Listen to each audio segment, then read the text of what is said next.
ایک تو ہمارے ایمان اور عقیدے کا سوال ہے. ہمارے آقا سرکار دو جہاں سرور کائنات صلی اللہ علیہ وسلم کی شان اقدس میں گستاخی کا. دوسرا مسئلہ ہم ہندوستانیوں کے اپنے وجود کا ہے جسے ہم وقف کی املاک سے تعبیر کرتے ہیں.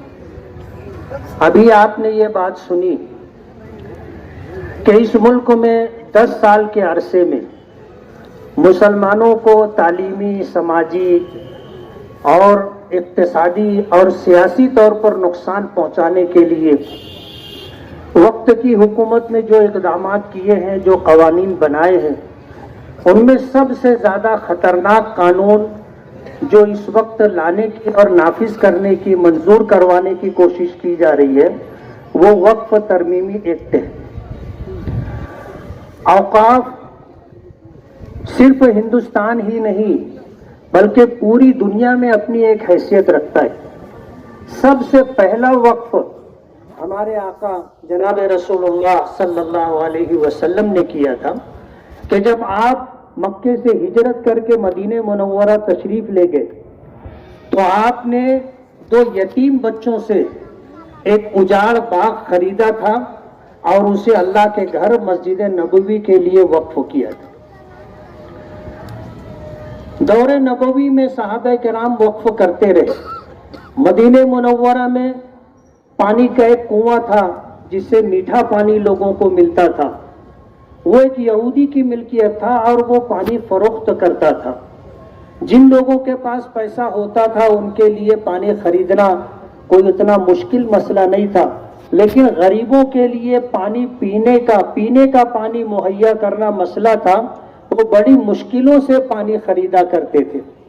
عام مسلمانوں کی اور عام لوگوں کی تکلیف کو دیکھتے ہوئے نبی کریم صلی اللہ علیہ وسلم نے فرمایا تھا کہ کون ہے جو یہ کنواں خریدے اور اسے عام مسلمانوں پر، عام لوگوں کے لیے وقف کر دے کہ اس کا بھی اس پر اتنا ہی حق ہوگا جتنا ایک عام انسان کا ہوگا. جو شخص یہ کام کرے گا میں اسے جنت کی بشارت دیتا ہوں. حضرت عثمان غنی رضی اللہ تعالی عنہ نے وہ کنواں 80,000 درہم میں خرید کر کے عام لوگوں کے پینے کے پانی کے لیے وقف کیا اور آج تک وہ کنواں باقی ہے اور اس کنویں کے پانی سے لوگ فائدہ اٹھاتے ہیں اور اسی کنویں سے جو آمدنی ہوتی ہے آج بھی وہ آمدنی ایک بینک میں جمع ہوتی ہے. مدینہ منورہ میں اس کی اپنی املاک بھی. میں تفصیل میں نہیں جانا چاہتا.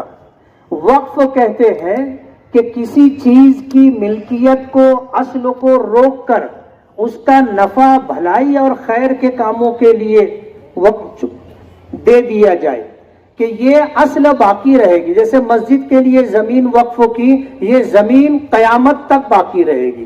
مدرسے کے لیے، یتیم خانے کے لیے اگر کوئی زمین، کوئی جگہ وقف کی گئی، یہ قیامت تک باقی رہے گی. اس میں نہ وراثت جاری ہوگی، نہ اسے خریدا جا سکتا ہے، نہ اسے بیچا جا سکتا ہے، نہ کوئی انسان اس میں تصرف کرنے کا حق رکھتا ہے. یہ اپنی ملکیت سے زمین نکال کر کے اللہ تعالیٰ کی ملکیت میں دے دی جاتی ہے. اللہ اس جگہ کا مالک ہے. آج موجودہ سرکار یہ چاہتی ہے کہ اس جگہ کی حیثیت بدل دی جائے اور واقف کی جو منشا ہوتی ہے، وقف کرنے والے نے جو ارادہ ظاہر کیا ہے کہ اس کی آمدنی کس مصرف میں خرچ کی جائے گی، اس کو ختم کرنے کی کوشش کی جا رہی ہے. تو سب سے خطرناک قانون جو ہندوستان میں لایا جا رہا ہے وہ وقف ترمیمی ایکٹ ہے. بات یہ ہے کہ اس ملک میں مسلمانوں نے، عام مسلمانوں کی فلاح بہبود کے لیے جو زمینیں وقف کی ہیں وہ لاکھوں ایکڑ زمینیں، اور اگر موجودہ سرکار وہ ساری زمینیں وقف بورڈ اور عام مسلمانوں کے ذمہ داروں کے حوالے کر دے تو ہم مسلمانوں کے تعلیمی مسائل، معاشی مسائل، سماجی مسائل، یہ ساری ضرورتیں ہماری وقف کی املاک سے پوری ہو جائیں گی. 50% سے زیادہ حصے پر محکمہ دفاع کا، ریلوے کا قبضہ ہے. وقف کی زمینوں پر 50% سے زیادہ. اور جو ہیں اس پر ایرے غیرے نتھو خیرے جس میں مسلمان بھی ہیں اور دوسرے لوگ بھی ہیں وقف کی زمینوں پر قبضہ کیے ہوئے.